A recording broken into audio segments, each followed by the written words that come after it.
Bom dia, galerinha do sétimo ano. Tudo bem com vocês? Espero que sim. Hoje nós iremos fazer a gravação de mais uma aulinha de ciências, tá? Acredito que ela vai ficar um pouquinho longa, porque tem bastante coisinha para a gente ver, bastante coisa para poder explicar, tá bom? Então, vamos lá, vamos dar início. Coloquem, por favor, né? Sempre que a gente iniciar a aula, coloca lá o cabeçalho no caderno, com a data, tudo certinho com o título da matéria, tá bom? Vamos dar início, então? Então, nós vamos iniciar aí na unidade 3 do livro de vocês, tá? Onde nós iremos falar da classificação dos seres vivos, tá bom? Olha aí, meu computador deu um errinho aqui, então demorou para poder descer a imagem. Está aí para vocês, tá? Abram aí, por favor, então, na classificação dos seres vivos. Deem uma olhada nessas imagens. Olha que imagens curiosas, né? Diferentes, né? Já viram essas imagens em algum lugar? Pois é, muito diferente essas imagens. Isso aí, gente, são ilustrações de Ernest Haeckel, mostrando diferentes tipos de seres vivos, tá? Ou partes deles, né? Na época chamados genericamente de hidrozoários, tá? Atualmente, os seres vivos são classificados como cnidários, grupos que incluem as águas vivas, né? Que é ligrogravuras, publicadas na obra Kunstformen der Natur, em português, Formas de Arte na Natureza, tá? Lançada em 1904.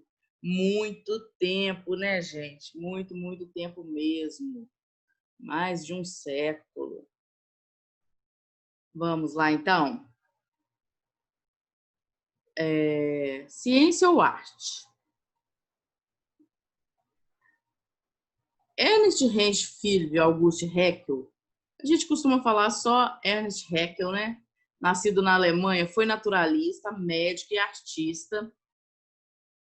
A gente até citou ele lá atrás, lembra quando a gente estava falando de Darwin? A gente chegou a citar Haeckel. Após abandonar sua carreira como médico, dedicou-se à zoologia e contribuiu muito para o desenvolvimento da ciência, né? Auxiliou na divulgação dos trabalhos de Darwin, né? Como eu havia falado, sobre a evolução biológica. Descreveu e nomeou muitas espécies. Propôs uma classificação dos seres vivos, entre outros feitos. Além de colaborar para o desenvolvimento científico de sua época. Haeckel destacou-se por suas belas ilustrações na diversidade biológica. Com suas pranchas de desenhos da natureza, influenciou gerações de artistas e cientistas. Por que estudar essa unidade? O que nós vamos aprender nessa unidade, gente? A biodiversidade é representada pelo conjunto de variadas formas de vida existentes nos diversos ambientes do planeta Terra.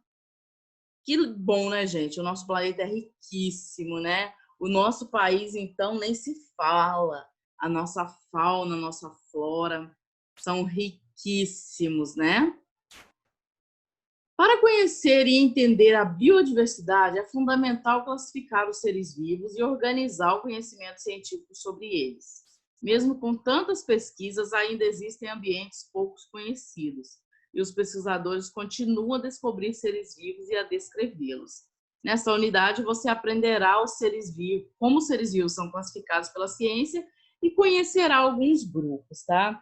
De início, tá, crianças? Vai parecer muito difícil, porque são nomes científicos muito complicados. Toda vez que algo tem um nome científico, seja um animal, seja uma planta, é um nomezinho complicado em latim, né? Então, se acostumem a ver os nomezinhos complicados aqui, tá bom? Para a gente iniciar a nossa unidade, vocês irão responder 3 perguntinhas aí para mim, ó. Você conhece os seres vivos representados nas imagens? As imagens que a gente viu logo no início aqui? Qual a importância da classificação científica dos seres vivos? Que grupos de seres vivos você conhece? Quais são suas características? Então, para iniciar, vocês já irão logo responder essas 3 perguntinhas aí para mim, ok? Dando continuidade. Vamos lá. Por que classificar? Qual a necessidade de classificar os seres vivos em grupos? Vamos lá, vamos a um exemplo de classificação. Para compreender melhor a classificação dos seres vivos, iniciaremos com o exemplo do cotidiano. Uma pessoa pretende organizar o armário e o mancebo de seu quarto, e para isso retirou todas as roupas e acessórios de seus devidos lugares. Agora, ela precisa de ajuda para reorganizá-los. Observe a figura 1 para saber o que a pessoa possui e tente organizar suas roupas e acessórios em cada compartimento do armário e no mancebo da figura 2. No caderno, associe cada compartimento aos objetos que serão guardados nele. Então, na figura 1, nós temos aí casacos, né? Camisetas, bermudas, gravatas, cintos, chinelos, chapéus, calças, tênis e tudo mais. Na figura 2, nós temos o armário onde será guardado essas coisas, certo? Aí vocês aí fazendo a associação agora, o que vocês colocariam em cada lugar, certo? Vocês têm o costume de organizar o armário de vocês, não tem? A mãe de vocês deve pedir para vocês arrumarem o guarda-roupa de vez em quando, né? E normalmente fica uma bagunça, né, gente? Nem se fale. Guarda-roupa é uma das coisas mais difíceis de se manter organizado numa casa. Mas vamos lá. Dando continuidade, né? Você deve ter considerado algumas características dos objetos para organizá-los. As pessoas não costumam guardar camisetas na sapataria e bonés em cabides, concorda? Claro, né, gente? É mais do que óbvio. Quais critérios você considerou? Compare-os com os dos seus colegas. Houve diferenças? Propomos agora que você organize esses mesmos objetos de acordo com as categorias: roupas casuais, roupas de inverno, acessórios e calçados. Mudou alguma coisa? Talvez algum objeto tenha mudado de lugar, mas muitos deles devem ter permanecido onde estavam anteriormente, né? Isso ocorre porque a maioria das pessoas organiza suas roupas e acessórios com base em critérios bem parecidos, tá? Objetos pertencentes à categoria calçados, como sapato, chinelo, estão na sapateira, na maioria das casas que você vai visitar. Então, como você pode perceber, quando classificamos as coisas em categorias de acordo com as suas características, tudo fica mais organizado e fica mais fácil de encontrar, tá? Então, é por isso que os seres vivos também foram classificados em categorias, tá bom? Então, vamos para a importância dessa classificação dos seres vivos. A importância da classificação dos seres vivos. A biodiversidade do planeta Terra é muito grande. Estima-se que haja de 7 a 10 milhões de espécies, mas apenas cerca de 1,5 milhão delas já foram descritas, estudadas e classificadas. A classificação permite a formação de grupos integrantes, cujos integrantes apresentam características semelhantes. Desse modo, ela facilita o estudo, por exemplo, da história evolutiva dos seres vivos, dos habitats em que esperamos encontrá-los, da conservação da biodiversidade, dos possíveis usos dos seres vivos pela medicina e pela indústria farmacêutica. Quando os cientistas classificam as espécies, escolhem critérios que permitem agrupá-los segundo suas semelhanças. Observe aí, ó, imagem A, B, C, A, B e C. O primeiro, nós temos um morcego, depois nós temos uma ave, né? Me parece um gavião, uma águia. E depois temos uma borboleta. São animais bem diferentes, né? Mas olha, o que eles têm em comum? Então, aí na figura A, nós temos um morcego, né? Da espécie Philostomos de color. Na figura B, o gavião da espécie Buteogalus sp. E a mariposa da espécie Thysania agrippina. Que nome estranho, né? Thysania agrippina. Thysania agrippina. Que nome estranho. Se tiver uma filha, eu vou colocar esse nome nela. Thysania agrippina. Vamos lá. Embora apresentem algumas semelhanças, como a presença de asas e a capacidade de voar, esses três animais podem receber classificações diferentes. O morcego compartilha muitas características com outros mamíferos, por isso é classificado nesse grupo. O gavião compartilha com as aves muitas características, por isso é classificado nesse outro grupo. Já a mariposa possui as características que o fazem ser classificada como inseto. Por isso que ela está classificada nesse grupo. Critérios para as classificações dos seres vivos. Atualmente, os critérios de classificação procuram refletir a história evolutiva das espécies, ou seja, a história das modificações que ocorreram nos seres vivos ao longo do tempo, indicando o grau de parentesco evolutivo entre elas e a existência de um ancestral comum.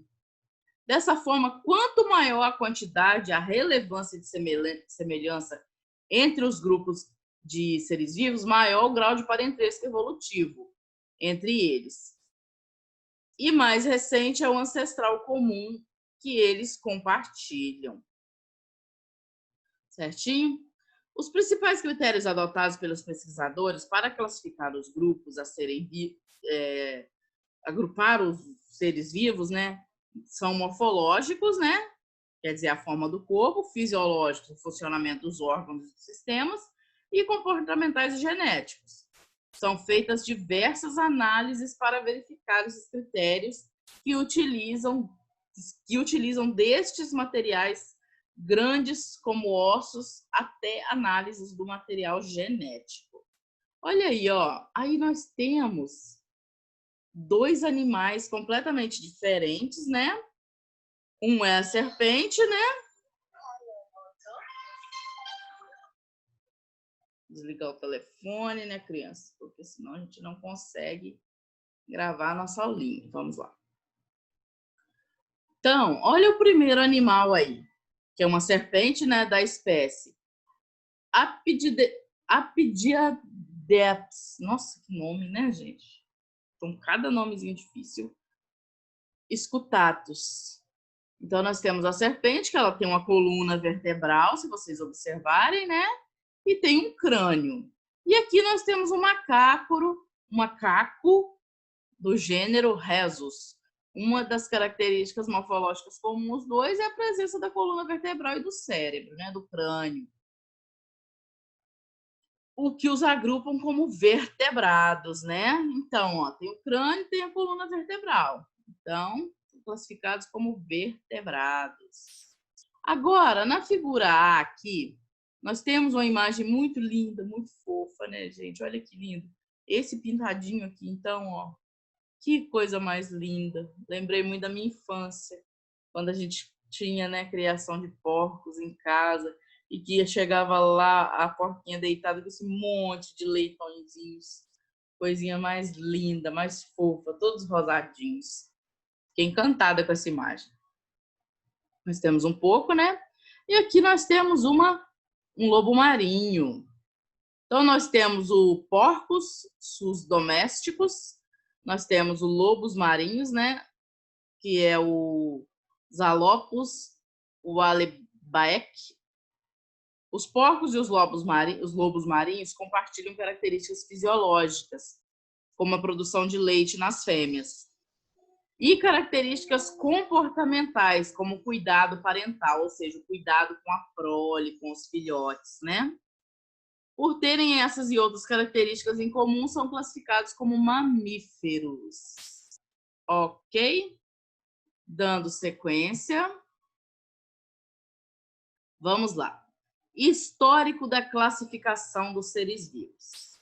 A primeira tentativa de classificação que se tem notícia foi feita pelo filósofo grego Aristóteles, 384, 322 a.C., há cerca de 2.400 anos, né?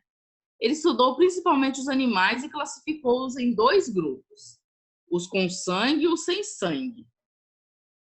Teofrasto, 372, 287 a.C., que foi discípulo de Aristóteles, ou seja, aprendiz de Aristóteles, né?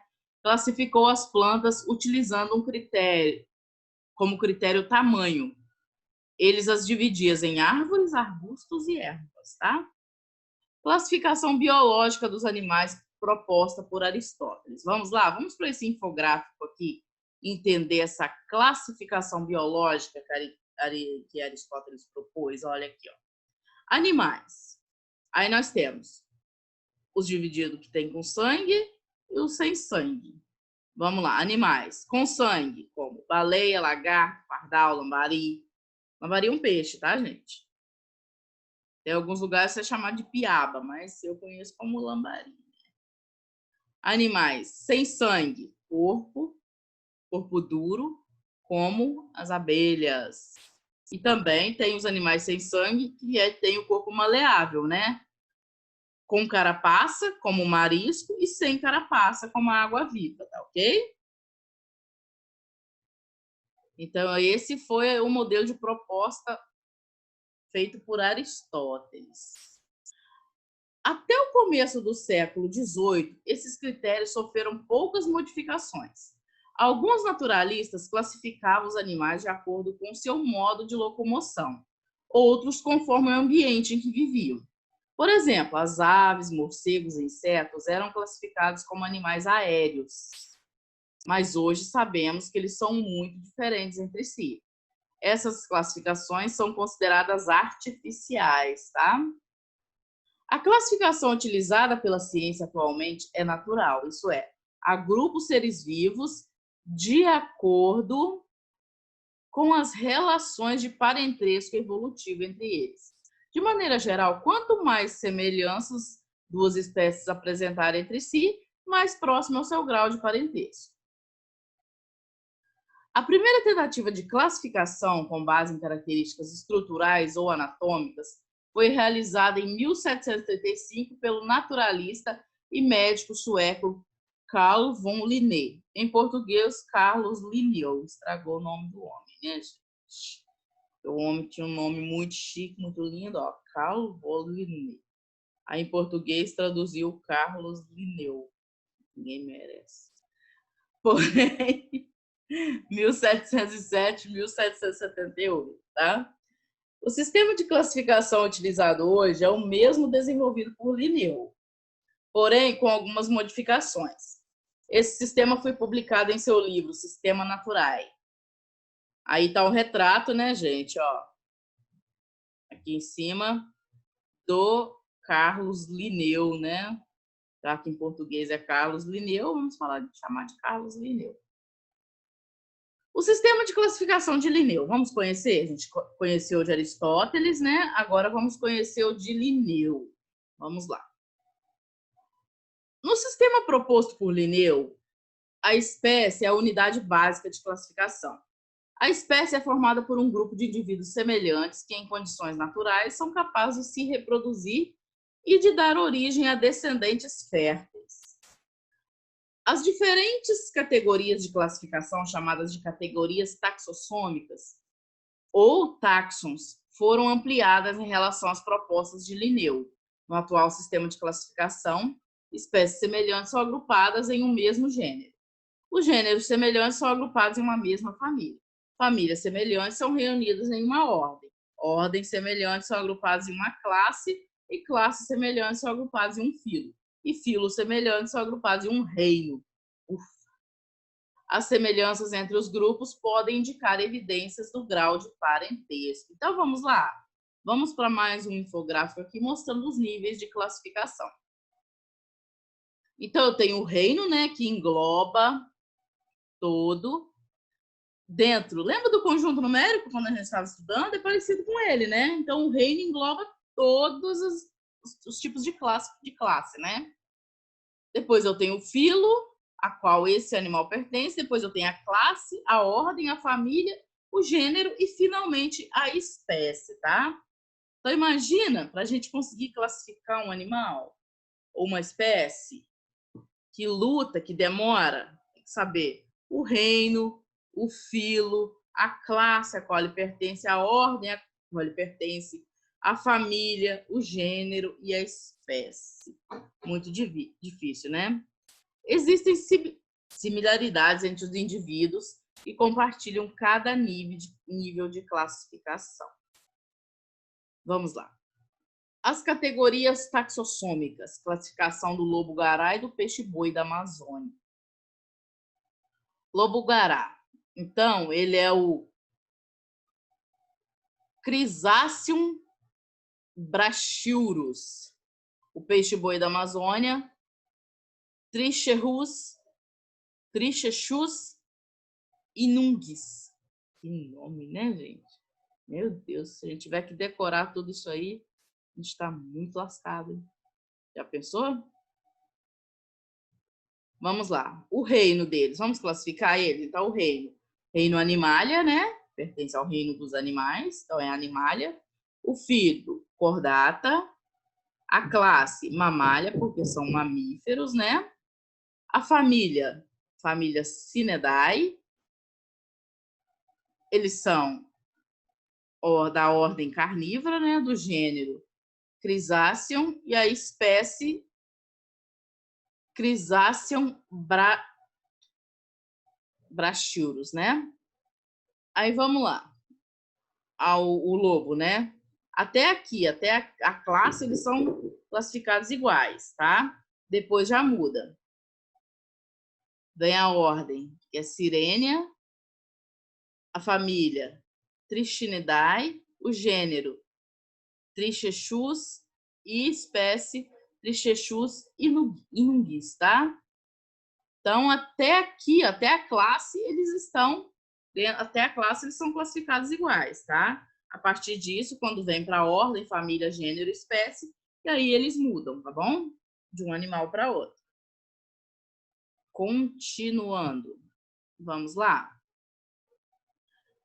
A nomenclatura científica, ou seja, esse nome, por quê? A classificação de uma espécie inclui uma nomenclatura, de modo que ela possa ser identificada com facilidade, independentemente do local do mundo onde esteja o pesquisador e do idioma que ele fala. Dessa forma, a nomenclatura científica possibilita a comunicação precisa entre os pesquisadores. Por exemplo, mandioca pode ser chamada de maniva, aipim e macaxeira. São nomes populares, né, que correspondem à mesma espécie aqui no Brasil, cujo nome científico é Manihot suculenta, tá?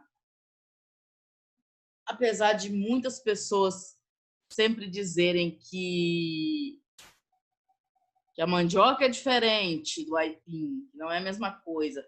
Aí, lá no Hortifruti sempre aparece isso. Isso aqui não é aipim, isso aqui é mandioca. Eu comprei e não era aipim, era mandioca. Eu falei assim, mas gente, é a mesma coisa, meu Deus. Mas vai tentar explicar, é muito difícil, né, gente? É a mesma coisa, só recebe nome diferente de acordo com a região do país, mas é a mesma espécie, tá? Aí tem pessoas também, outro problema que eu enfrento lá no Hortifruti diariamente, né? A questão do abacaxi, se é abacaxi ou ananás. Gente, é a mesma coisa. Quer dizer, o abacaxi ele tem uma diferençazinha de um para o outro, né? Tem duas espécies mesmo. Também existem nomes populares que correspondem ao abacaxi, né? O abacaxi, por exemplo, pode ser chamado de ananás comosus e ananás ananassoides, certo? Tem gente que fala que um tem aqueles gomozinhos, né, diferente, que a folha é diferente. Eu, sinceramente, eu trabalho com hortifruti há anos e eu não consigo perceber essas diferenças, não. Se chegar para mim e disser que é abacaxi e ananás, que isso aqui é abacaxi, isso aqui é ananás, gente, é a mesma coisa. Eu não vou saber diferenciar, não. Dizem que tem diferença, né? Tem pessoas que dizem que não é a mesma coisa. Mas para mim é a mesma coisa. Eu sempre estudei assim e sempre soube que era assim, que era a mesma coisa, né? Agora, se não é, aí vai da cultura, né, de cada um também, né? Vamos lá. O nome científico de uma espécie é binominal, isso é, composto de dois termos escritos em latim e destacados do texto. Um exemplo é o nome científico do ipê amarelo, Tabebuia alba. O primeiro termo, tabebuia, indica o gênero a qual a árvore pertence e deve ser escrito sempre com a inicial maiúscula, tá? Certo? Os dois termos juntos, tabebuia alba, indicam a espécie. O segundo termo é escrito com a inicial minúscula e nunca deve ser escrito sozinho, tá? Então os nomes têm que estar juntos. Tabebuia alba, tá? Olha aí, ó. Aqui nós temos a diferença que, sinceramente, eu não consigo identificar olhando assim, porque aqui eles estão muito pequenininhos, né? Estão frutos ainda pequenos, mas quando eles estão grandes, muitos falam que é por causa dos espinhos na coroa, ó. Esse tem poucos espinhos, tá vendo? Na coroa, esse tem a coroa mais espinhosa, né? Esse é o ananás comossus, que é o abacaxi normal que a gente conhece, né? E esse outro aqui é o ananás ananaçóis. O pessoal fala que não é igual a esse, que não é bom igual a esse, né? Eu, para mim, tem o mesmo gosto, gente. Nunca vi diferença, não, mas tudo bem, né? Quem conhece, conhece. Os reinos. A classificação adotada nessa obra reúne todos os seres vivos em 5 reinos. O Monera, que é o das bactérias e árqueas, né? Protista, das algas e protozoários. O Fungi, que é o dos fungos. O Animalia, que é o reino dos animais. E o Plantae, que é o das plantas, né? E os vírus, né? Coitado, que não estão constituídos por células e há controvérsia sobre serem ou não seres vivos, né? Até hoje se discute se os vivos são ou não seres vivos. O que vocês acham? Os vírus são seres vivos ou não são? Porque eles não têm classificação para eles, não tem onde encaixá-los, certo? É como aquele guarda-roupa super lotado que não tem onde você colocar mais uma blusinha, né? Então o vírus não encaixa, não tem onde colocar o vírus, certo? Não tem grupo para ele. Por esse motivo, não foram incluídos em nenhum desses 5 reinos. Veja a seguir algumas características dos seres vivos que compõem cada reino. O reino Monera, gente, quais são as características dos seres que compõem o reino Monera? Vamos lá.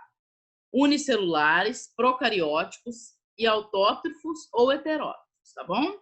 O protista são unicelulares ou pluricelulares, eucarióticos, autótrofos e heterótrofos. O fungi, unicelulares ou pluricelulares, eucarióticos e heterotróficos. O plantae, pluricelulares, eucarióticos e autótrofos, né? Animalia, pluricelulares, eucarióticos e heterotróficos.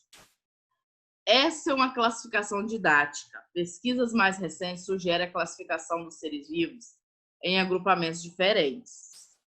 Há até uma classificação acima de reino, chamada domínio.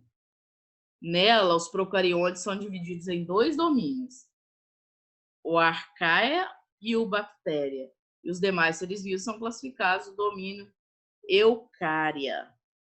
Então, vamos lá, para esse de olho no tema aqui, onde nós temos também uma perguntinha aqui para vocês, ó. Escolha um animal que esteja ameaçado de extinção e elabore um esquema com sua classificação em categorias taxossômicas. Apresente seu esquema aos colegas. Há coincidências entre as categorias listadas? Indique-as. Então, escolha aí, gente. Cada um pode escolher o animal que esteja em extinção, tá? Seja ameaçado de extinção. E faz o esquema aí para mim. Desenha aquele esqueminha que a gente fez lá em cima. Lembra do esquema? Então, alguém não lembra, volta no livro aí. Vamos continuar, então. A nossa aula tá longa hoje. Árvores da vida. As relações de parentesco evolutivo podem ser representadas em diagramas, denominados árvores filogenéticas e árvores da vida, como que você pode ver abaixo. A denominação árvore refere-se à existência de linhas que se bifurcam sucessivamente, como galhos de uma árvore. A divisão de um ramo em dois significa que um grupo ancestral naquele período do passado deu origem a dois novos grupos. Na árvore filogenética, seguir cada extremidade de um ramo corresponde a um grupo atual. Observe que todos os seres vivos descendem de um ancestral comum. Ao longo do tempo, os seres vivos passaram por transformações, compondo grupos distintos. Vamos lá, gente, ó. Então, aqui vocês vão analisar de baixo para cima, né? O ancestral comum, né? A todos os seres vivos, aí vocês vão analisando o infográfico aí. Então, nós temos, partiu para o reino da Arcaia, olha aqui, ó, da Euráquia, e aqui a bactéria. Aqui, estão separados em Monera, né? Bactérias e arcárias, e aqui eu tenho todos os outros, ó. Animalia, o fungo, o protista, o plantae, o protista, que são as algas verdes, tá bom? Certinho. No livro aí vocês vão conseguir visualizar melhor, tá? Vamos continuar? Vamos falar do vírus agora. Importantíssimo, né? Nesse momento, que mais a gente fala em vírus, né, gente? Já não estou mais aguentando. A gente liga a televisão, é vírus. Todo lado é vírus. Vamos, então? Nosso tema 2 aí, vírus. Os vírus são formados por uma cápsula de proteína que envolve o material genético. Existe grande polêmica sobre sua classificação como ser vivo. Vamos conhecer a estrutura do vírus, então? Os vírus são microscópicos e não apresentam organização celular. Eles são formados apenas pelo material genético, que pode ser o DNA ou o RNA, né? Os dois ácidos nucleicos. Envolvido por uma cápsula de proteína chamada capsídeo. Alguns vírus têm estruturas para aderir às células, como é o caso do vírus bacteriofágico, que tem cauda e fibras da cauda que interagem com estruturas de bactérias. Os vírus só conseguem se reproduzir no interior de células vivas, por isso são considerados parasitas obrigatórios, tá? Como não são formados por células, os vírus não se encaixam em nenhum dos reinos descritos e discute se deve ou não ser considerados seres vivos, né? Aquilo que eu falei lá atrás. Então, nós temos aí, ó, o bacteriófago, né? O vírus que parasita bactérias. E nós temos aqui vírus do mosaico do tabaco, responsável pela infecção de plantas, tá? Principalmente do tabaco, a planta que faz o fumo, né? O cigarro.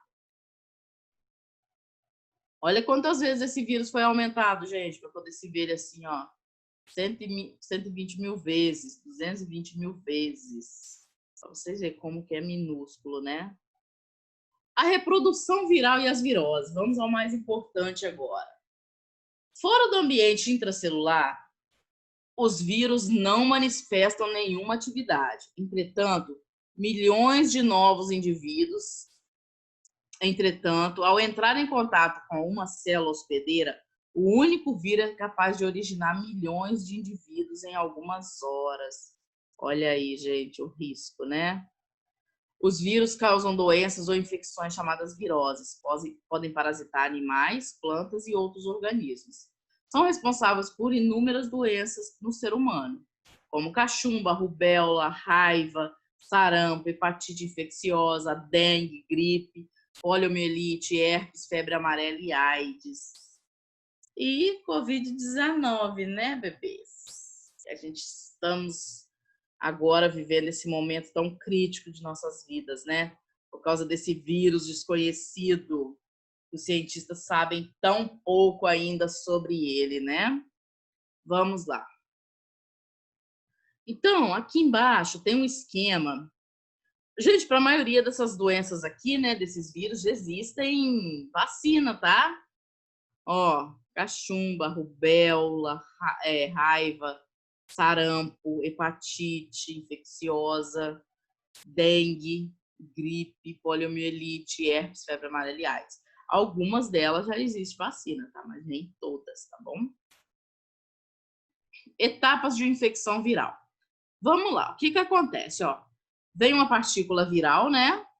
E tenta entrar em uma bactéria, onde ela tem um DNA aqui dentro, ó, tá aqui dentro. Então, ó, nessa primeira etapa, o que acontece? O primeiro passo para a infecção de um bacteriófago é a invasão de uma célula hospedeira pela injeção do ácido nucleico na partícula viral, tá? Pronto, aí o ácido nucleico viral, né, entra dentro da bactéria.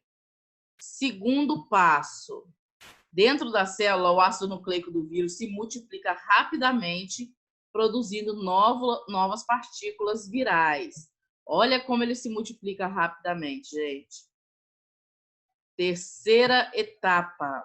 Finalmente, a célula se rompe e libera uma enorme quantidade de partículas virais que podem invadir outras células hospedeiras, reiniciando o ciclo.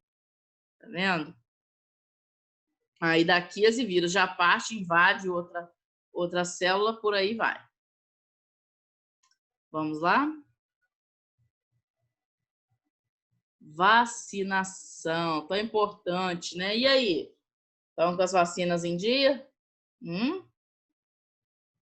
Sempre importante verificar isso, tá, gente? A busca por meios de prevenir doenças sempre foi um dos pilares da medicina. Inclusive, né, a luta que nós estamos hoje em dia, nós não, os cientistas, né, estão hoje, é para descobrir uma vacina contra esse vírus novo, né, que parece que chegou aí para assolar mesmo a nossa sociedade. Estamos vivendo momentos terríveis, tudo por conta desse vírusinho chamado Covid-19, né? O que está colocando nossa vida, né, de ponta cabeça. Mas a gente vai superar. Se Deus quiser, logo, logo irão descobrir uma vacina, assim como descobriram para várias outras doenças, né? A gente vai ver logo adiante, tá? Inclusive, a gente vai ver um esqueminha de como é feita a vacina da febre amarela, tá bom? Vamos lá, então? A varíola, né, gente? Que foi também que assolou a humanidade durante muito tempo, até se descobrir uma vacina, demorou muito tempo. Então, não é assim rápido, né? Às vezes a gente fica um pouco impaciente, fica estressado, querendo que se descubra logo uma vacina, que a gente possa logo voltar a ir para a rua para seguir a nossa vida normal. Mas a gente sabe que não é assim, né? Não é tão rápido assim. Requer vários estudos, pesquisas, investigações, e é muita gente envolvida nisso para poder tentar encontrar uma solução, né? Então, a busca, né, gente, por prevenir essas doenças, né, foi um dos pilares da medicina, e foram feitos diversos estudos e tentativas até que conseguíssemos uma maneira segura e eficiente de prevenir algumas doenças. Vamos falar agora da varíola. A varíola é uma doença muito grave causada por vírus que apresentava alta incidência, tá, anos atrás. Ela provoca grandes erupções pelo corpo e frequentemente a morte dos pacientes. Os chineses, deixar quieto, né, gente?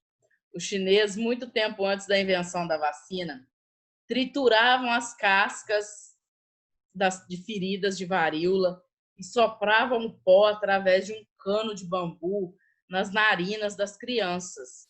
Muitas das crianças que recebiam esse tratamento não eram contaminadas pelo vírus da varíola, né? Mas por que isso acontecia? O que vocês acham? Por que eles, tirando a casca da ferida, porque a varíola ela dava erupções na pele e depois começava a secar e formar aquela casca, né? Casca de ferida, né, que vocês conhecem. Então, eles pegavam essas cascas, trituravam elas, faziam um pozinho e sopravam na narina das crianças. E com as crianças que eles faziam isso, elas não tinham contaminação pela doença, né? Mas por quê? Por que isso acontecia? O que vocês acham? Vamos pensar aí. No final do século XVIII, o médico britânico Edward Jenner observou que algumas vacas possuíam feridas parecidas com a da varíola e que mulheres responsáveis pela ordenha desses animais, se expostas a um doente de varíola, tinham uma versão bem mais branda da doença, ou seja, pegavam a doença, mas era de uma maneira bem mais fraca, certo? Por que será? Ele, então, recolheu o líquido das feridas das vacas e aplicou em arranhões de um garoto. Ao expô-lo ao vírus da varíola, o menino não contraiu a doença. O que acontecia, então, para essas mulheres que ordenhavam essas vacas, que tinham as feridas parecidas com a varíola? Quando elas tinham contato com um doente, elas pegavam a forma mais leve da doença. Porque elas tinham tido contato com a forma do vírus de forma mais fraca. Então, o organismo delas foram ganhando resistência. E quando ela teve contato com o doente, o organismo dela estava resistente, ela ganhou resistência. Por que é importante a gente tomar as vacinas? Por que os chineses sopravam o pó das cascas das feridas na narina das crianças? Porque as crianças iam ter contato com a forma mais leve da doença e iriam ganhar imunidade. Por que é importante a gente tomar as vacinas? Porque a vacina nada mais é do que uma forma do vírus modificada, que é injetada no nosso organismo, né? E com isso o nosso organismo aprende a resistir à doença, ou seja, o nosso organismo ganha resistência. A gente, mesmo tendo contato com a doença, a gente não vai pegá-la. Por quê? Porque nosso organismo já aprendeu a resistir, a se defender, certo?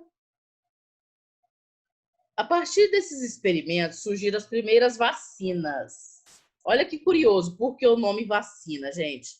Vacinas são meios de prevenção de algumas doenças que contêm o micro-organismo causador morto ou enfraquecido, ou ainda partes dele, né? Ou seja, é o vírus modificado, né, gente? Que contém o micro-organismo causador, que ao ser aplicada em uma pessoa, a vacina promove uma reação do sistema de defesa do organismo.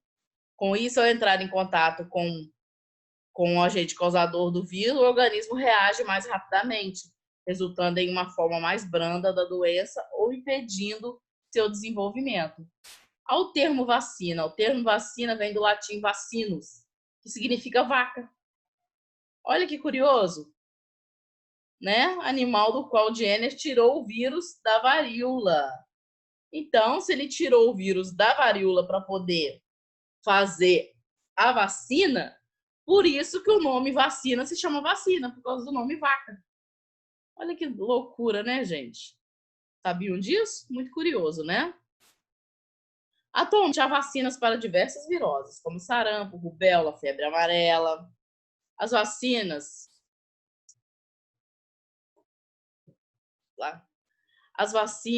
são eficientes medidas de prevenção contra o vírus, reduzindo o número de casos e até ajudando na erradicação de algumas doenças, como a varíola. No entanto, nem todas as viroses podem ser prevenidas por vacinação.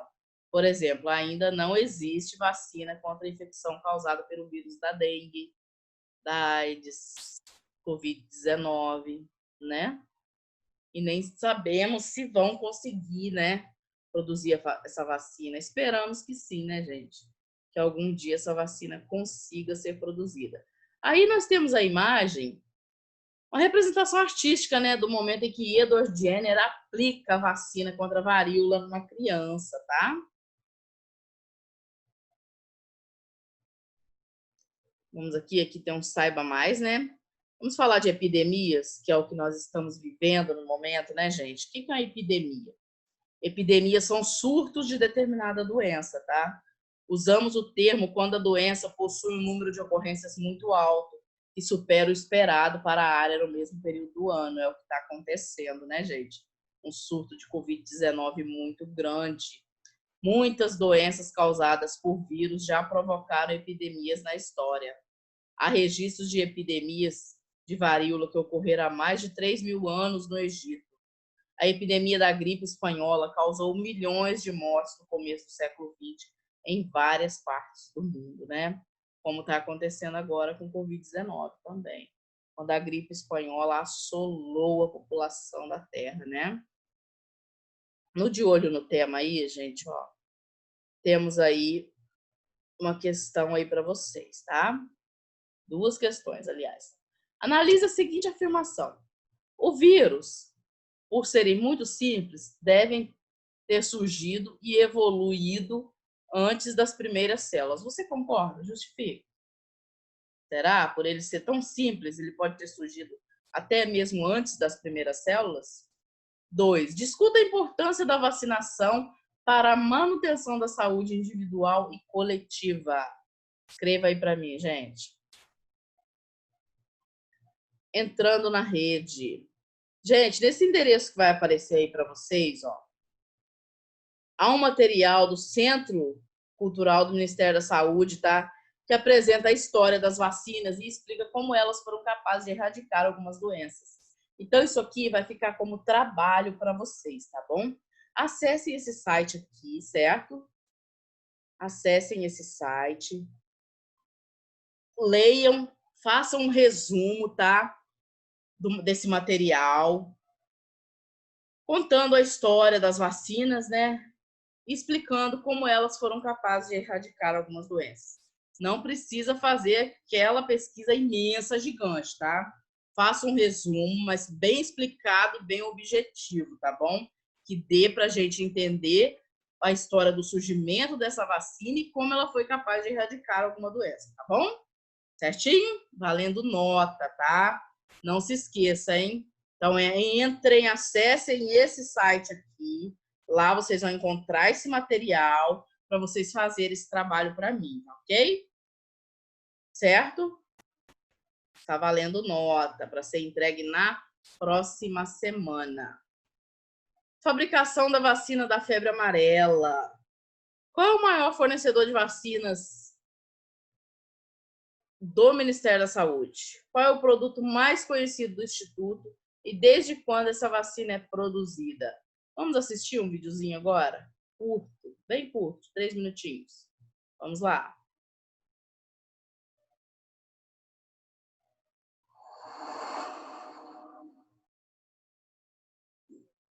O Instituto Biomanguinhos, pertencente à Fundação Oswaldo Cruz, é o maior fornecedor de vacinas do Ministério da Saúde. Sua linha de imunobiológicos abrange desde vacinas pediátricas tradicionais até as de aplicação em áreas endêmicas. Um dos produtos mais conhecidos é a vacina contra a febre amarela, produzida no Instituto desde 1937. Ela é feita com ovos de galinha embrionados e livres de agentes infecciosos. Após a seleção, os ovos são incubados durante 9 dias em equipamentos com temperatura e umidade controladas. No 9º dia de incubação, cada ovo é observado sob uma fonte de luz para se verificar o desenvolvimento do embrião. Esse processo é chamado de ovoscopia.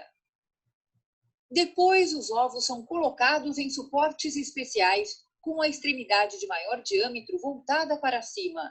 Em seguida, são inoculados com a suspensão viral diretamente na cavidade vitelina. Feita a inoculação, os ovos voltam a ser incubados, mas em outro equipamento. Eles permanecem ali por 3 dias. Passado esse período, o estágio dos embriões é novamente verificado sob uma fonte de luz. Na etapa seguinte, os embriões são retirados com uma pinça para serem inseridos em câmeras trituradoras, já com o líquido diluente. Após a trituração, o conteúdo das câmeras é transferido para um frasco. Em seguida, é feita a centrifugação desse material com temperatura e velocidade controladas. O resultado é uma suspensão rica em vírus. De cada frasco de armazenamento são retiradas amostras para os testes microbiológicos. Os frascos são fechados e identificados com números de série. Somente após a aprovação das amostras, a suspensão viral é utilizada para a formulação da vacina. Com a adição de termoestabilizadores, a vacina é formulada e envasada em frascos. Em seguida, a água é retirada por meio de um processo chamado liofilização, para o líquido vacinal ficar na forma de pastilha. Esse processo garante a conservação do produto por mais tempo. Os frascos da vacina são selados com alumínio, rotulados, embalados e encaminhados para testes de controle de qualidade. Depois de aprovadas, as vacinas estão prontas para serem distribuídas e aplicadas na população. Viu, crianças? O porquê que quem tem... Lembra que na época que se falava muito, há 2 anos que a gente teve aquele surtozinho de febre amarela, né? Se falava que quem tinha alergia a ovo não podia tomar vacina. Tá aí o motivo, ó. Viram? Vamos continuar, então. Vamos falar sobre os reinos. O reino dos moneras. Vamos lá? O reino dos moneras reúne seres unicelulares e procarióticos. Seus representantes são as bactérias e as árqueas.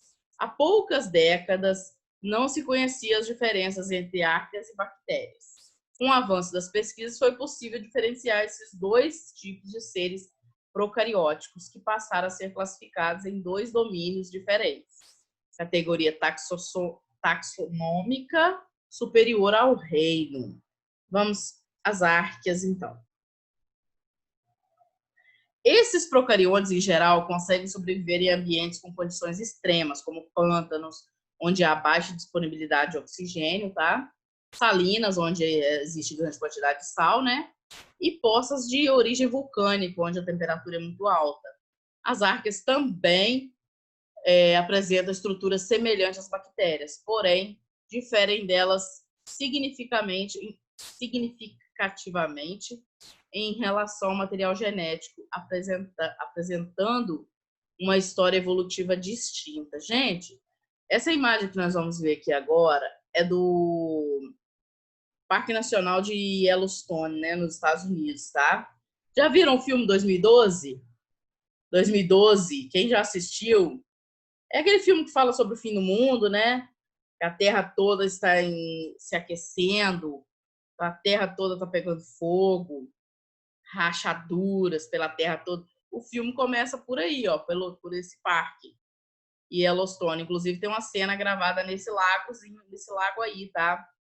Onde o cara pula a cerca, ele vai acampar, né, com os filhos dele, pega os filhos para acampar no final de semana, chega lá e descobre que eles fecharam essa área e ninguém mais pode entrar, porque está acontecendo um processo químico diferente na água desse lago aí, né?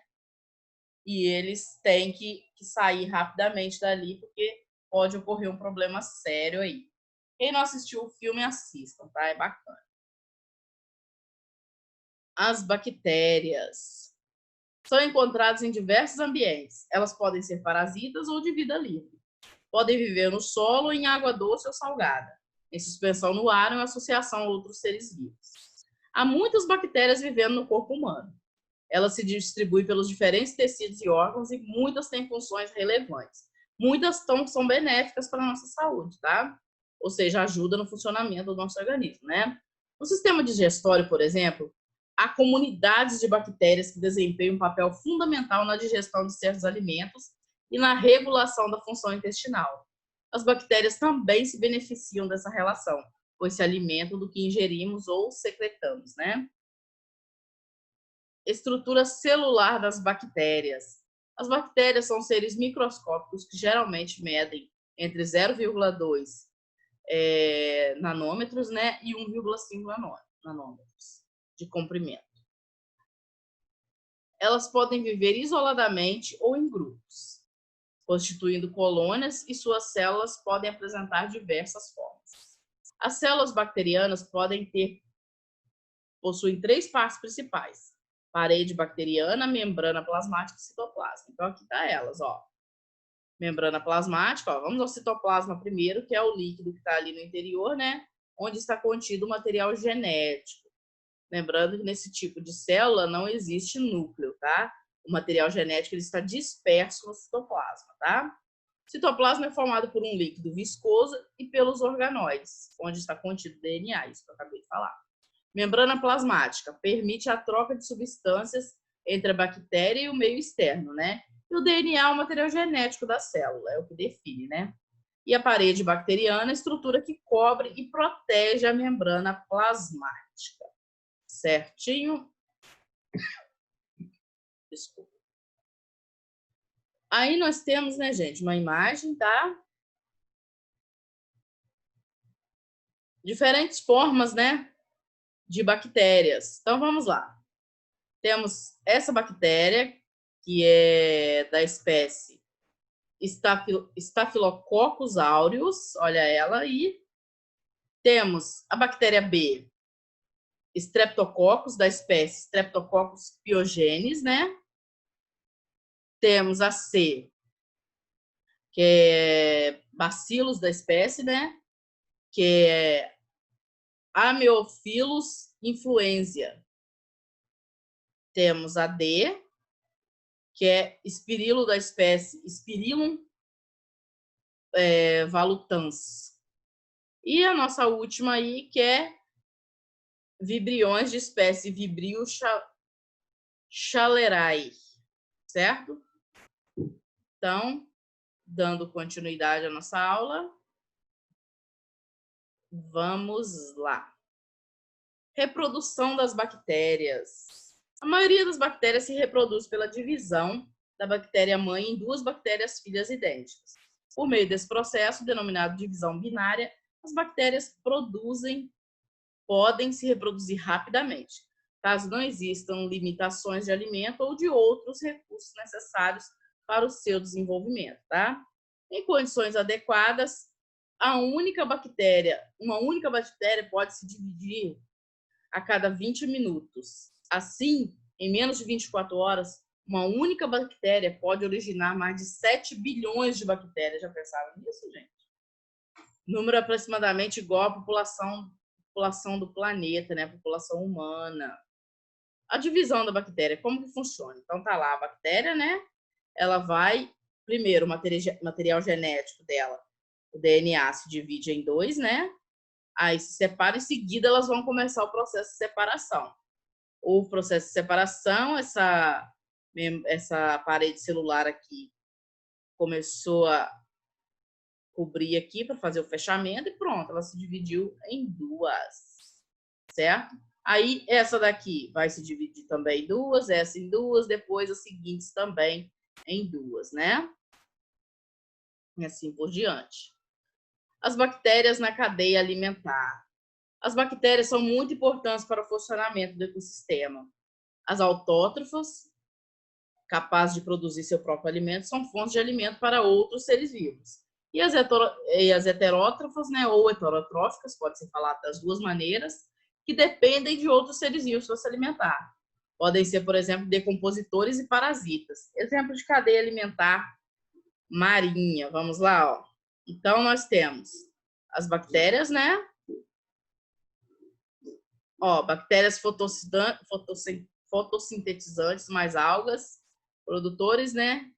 Bactérias, pequenos crustáceos, consumidores primários, ó. Então, aqui nós temos um ciclo, tá, gente, ó? Certo, ó? Aí, os pequenos crustáceos, consumidores primários, bactérias também decompõem eles. Sardinha e lula, consumidores secundários desses pequenos crustáceos. Carnívoros, né? Mas as bactérias também decompõem eles, certo? Então, as bactérias podem assumir variados papéis em cadeias alimentares, tá? Nutrição das bactérias. As bactérias autróficas fotossintetizantes, juntamente com as algas do reino protista, né, gente? produzem grande parte do gás oxigênio do planeta e habitam principalmente ambientes aquáticos. As cianobactérias são exemplos desse tipo de bactéria. Elas apresentam o pigmento clorofila, fundamental para a realização da fotossíntese. As bactérias autótrofas, quimiosintetizantes, utilizam substâncias inorgânicas, como compostos de ferro, enxofre ou nitrogênio, para produzir seu próprio alimento, independente da luz, né, gente? As bactérias patogênicas podem causar diversas doenças aos seres humanos e a outros seres vivos. Essas doenças podem ser relativamente simples, como a acne, a cárie dentária, ou mais graves, como a hanseníase, a meningite, o tétano, a cólera, a leptospirose, né, que a gente vai falar mais adiante também, a febre tifoide, ou tifo, né, conhecido. Algumas dessas doenças podem ser prevenidas com vacinas, enquanto outras podem ser tratadas com antibiótico, tipo de material que elimina as bactérias, né? A gente já falou anteriormente nas nossas aulas, né, sobre a questão do uso indiscriminado de antibiótico, né? Não pode ser utilizado sem receita médica, porque pode causar resistência de algumas bactérias. As bactérias decompositoras participam do importante processo de decomposição da matéria orgânica, como folhas, organismos mortos e fezes, em substâncias mais simples que podem ser novamente incorporadas na cadeia alimentar. Gente, nesse Saiba Mais aqui, fala sobre a questão da leptospirose, tá? Como a gente pode se prevenir dessa doença. A leptospirose é uma doença infecciosa febril aguda, potencialmente grave, causada por uma bactéria, a Leptospira interrogans. É uma zoonose, né, doença de animais, que ocorre no mundo inteiro, exceto nas regiões polares. Ou seja, onde na região do Polo Norte e do Polo Sul não tem, né? Porque lá também é muito frio, né? Acomete roedores e outros mamíferos silvestres e é um problema veterinário relevante, atingindo animais domésticos, cães, gatos e outros de importância econômica, bois, cavalos, porcos, cabras, ovelhas. Esses animais, mesmo quando vacinados, podem tornar-se portadores assintomáticos e eliminar a leptospirose, né, junto com a urina, tá, gente?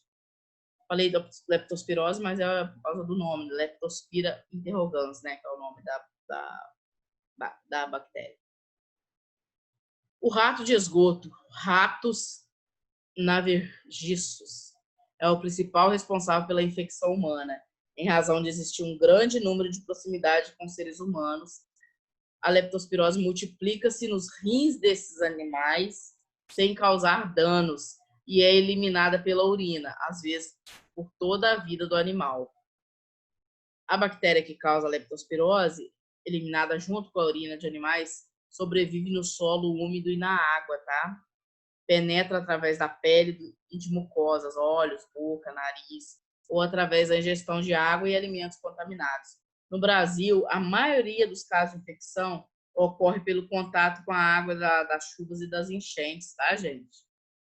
Contaminadas pelas urina do rato. Por que é tão importante quando chove, né? Aqui em Macaé a gente tem muito esse problema. Choveu, a rua encheu, né? Aconteceu isso, gente? Evitem sair de casa, não pisem nessa água, porque os ratos moram aí embaixo no esgoto. Então eles vão defecar, vão urinar, tudo aí. Choveu, essa urina vai subir. Essa urina subiu, você tendo contato com essa urina, você vai pegar a leptospirose. A chance de você pegar a leptospirose é muito grande, tá? Então, vamos lá. Agora, as bactérias e a biotecnologia. Aí, ó, olha as bactérias sendo usadas na biotecnologia. A área que emprega os conhecimentos sobre os seres vivos e os utiliza, geralmente com objetivos produtivos, é denominada biotecnologia. A produção de antibióticos, vitaminas, laticínios, vinagres, metano, combustível, por exemplo, é feita com o uso de bactérias. As bactérias também podem ser manipuladas geneticamente para que se obtenham produtos de interesse humano e comercial, né? Por exemplo, algumas bactérias podem receber fragmentos de DNA de outros seres vivos a ser induzidas e reproduzir materiais de interesse, como a insulina humana, né? Para quem tem diabetes, né, gente? O uso de insulina é muito importante. Alguns gêneros de bactérias podem ser utilizados no processo de biorremediação, que emprega seres vivos para descontaminação de ambientes. Essas bactérias são capazes de descontaminar corpos de águas atingidos por derramamentos de óleos e outros poluentes. Aí as bactérias sendo usadas para o bem, né? Tô de olho no tema aí. Temos umas perguntinhas aí para vocês, tá? Todas as bactérias são prejudiciais aos seres humanos? Justifique. Acabamos de falar, né? Pesquise a incidência de leptospirose no estado em que você vive, ou seja, no Rio de Janeiro, né? Em grupo, discuta os valores encontrados e relacione as condições de saneamento básico da região. Se necessário, busque dados em sites governamentais. Proponha medidas para erradicar essa doença no Brasil. Então, vocês vão pesquisar, né, gente, sobre a incidência de leptospirose no nosso estado, certo? E relacionar elas com as condições de saneamento que nós vivemos. São adequadas as condições de saneamento? Principalmente aqui em Macaé, né, gente? Sempre que chove, alaga tudo, enche tudo de água. Então, faça a pesquisa aí para mim, tá bom? Lembrando que tudo tá valendo nota, hein? Agora, vocês irão responder, gente, as atividades referentes ao tema 1 até o tema 3, tá bom? Então, as atividades estão aí para vocês responderem, ó. No caderno, por favor, tá? Então, vocês vão responder essas atividades no caderno. Próxima videoaula, irei fazer a correção de todas essas atividades, certo? Então, vamos lá. Respondam aí para mim. Qualquer dúvida, pode me chamar, tá bom? Aí, gente, nós temos uma leitura sobre a observação e classificação das chaves dicotômicas, tá? O que é isso? O que é isso, professora? Chaves dicotômicas. Bom, como o cientista identifica uma espécie de planta que encontra ao sair a campo para uma pesquisa? A menos que ele já conheça bem o grupo ao qual a planta pertence, né? Muito provavelmente ele utilizará a chave dicotômica. A chave dicotômica é uma lista na qual cada nível apresenta duas alternativas. Por isso se chama dicotômica. Tem duas alternativas em cada nível, tá? Então, vocês vão até fazer uma atividade aí. O que vocês vão fazer? Na atividade que vocês vão fazer, gente, vocês vão analisar, né, a chave dicotômica das plantas. Então, vamos para a atividade, ó. O que vocês irão fazer aí nessa atividade? Vocês vão escolher, lógico que não vai dar para fazer em grupo, tá? Mas no quintal de vocês tem. Vocês vão coletar 5 folhas de plantas diferentes, tá? Tem que ser 5 folhas diferentes, tá bom, gente? Dê preferência às plantas com muitas folhas e tome cuidado para não danificar as folhas, tá? Também podem ser usadas folhas caídas, tá? Não tem problema nenhum. Escolha uma das folhas e identifique as nervuras. Comece, então, com a leitura da chave dicotômica abaixo. O que vocês vão fazer? Vão escolher essa folha. Primeira coisa que vocês vão analisar, para vocês classificarem essa folha, ó. Essa folha, ela apresenta uma só nervura não ramificada? Então, aí você já consegue classificar ela. Se ela tem uma nervura só assim no meio, então ela é uninérvia. Pronto, você já classificou. Agora, se ela apresentar mais de uma nervura, você tem que passar para o nível 2. Aí, ó, apresenta mais de uma nervura, todas paralelas entre si, ou seja, uma nervura assim, depois outra assim, todas paralelas, ou todas assim, na mesma direção? Paralelas, vocês sabem que são, né? Se não, acredito que essa vai ser mais difícil, né? Se ela apresentar, lógico, você já vai classificar ela como paralelenívia, tá? Porque ela tem nervuras paralelas. Se não tem nervuras paralelas, você passa para o nível 3, aí onde tem mais duas perguntas, ó. Uma nervura principal na qual partem nervuras paralelas. Várias nervuras principais partindo todas da base do limbo. Então, provavelmente, vocês vão encontrar muito aqui com essa classificação, ó, de peninérvia, tá? Que é uma nervura principal e na qual partem outras nervuras paralelas, né? Certo? Então, vocês vão fazer isso com 5 folhas que vocês escolherem, tá? Todas folhas diferentes. Agora é a vez do seu grupo criar uma chave dicotômica. Escolha 4 frutos. Essa, por enquanto, nós vamos deixar, tá, gente? Porque com frutos é um pouquinho mais diferente, tá? Certinho? Então, vocês vão fazer essa atividade para mim da chave dicotômica, tá? Classificando as folhas que vocês pegarem. Então, o que, que vocês vão fazer? Vocês vão fazer o seguinte. Vai lá em cima de uma folha em branco, coloca essa folha e vai lá e escreve para mim. Tira uma foto, né? Escreve para mim o que, que ela é, a classificação dela, tira uma foto. Aí depois, folha número 2. Vai lá, coloca ela, escreve, classifica ela de acordo com a chave dicotômica dela e manda para mim. Tira a foto e manda, tá bom? Faça isso com 5 folhas diferentes, tá? Vocês devem ter no quintal de vocês. Quem não tiver, pega uma árvore na rua, uma plantinha na rua, qualquer folha aí serve, tá bom? Para vocês poderem fazer isso. Vamos dar uma de cientista, vamos dar um de botânico para a gente ganhar nota, vamos? Aproveitar que a gente está de quarentena, né? Vamos aprender a analisar folhas de plantas. Então, aqui nós temos os tipos de folha. Provavelmente vocês vão encontrar aí, ó. A paralelenívia, ó, que eu tenho nervura e várias outras seguindo na mesma direção dela. Olha aí, ó.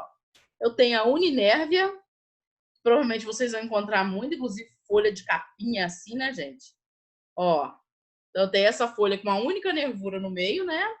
Eu tenho a penininérvia, que tem uma nervura aqui principal e várias outras nervuras paralelas a ela, ó, saindo dela. E tenho a palmininérvia, que é como se eu tivesse várias outras folhas, né, saindo de uma mesma folha, certo? Então é isso, crianças, encerramos nossa aulinha por hoje, tá? Façam as atividades, tá? Faça com carinho, com atenção, porque está valendo nota, certo? Então, a gente se encontra na nossa próxima aula, tá? Se cuidem, beijos, faça atividade com muito carinho, que eu também preciso, né? Logo agora, no início de junho, eu já vou estar começando a fechar as notinhas de vocês, porque na primeira semaninha de junho já tem o nosso conceito de classe, onde eu vou analisar todas as atividades que todo mundo me enviou, quem participou, quem fez, quem não fez, para poder fechar a nota de vocês do segundo bimestre, tá bom? Para aí, então, a gente dar início ao terceiro bimestre. Então, beijos, se cuidem e até a próxima, se Deus quiser. Beijos.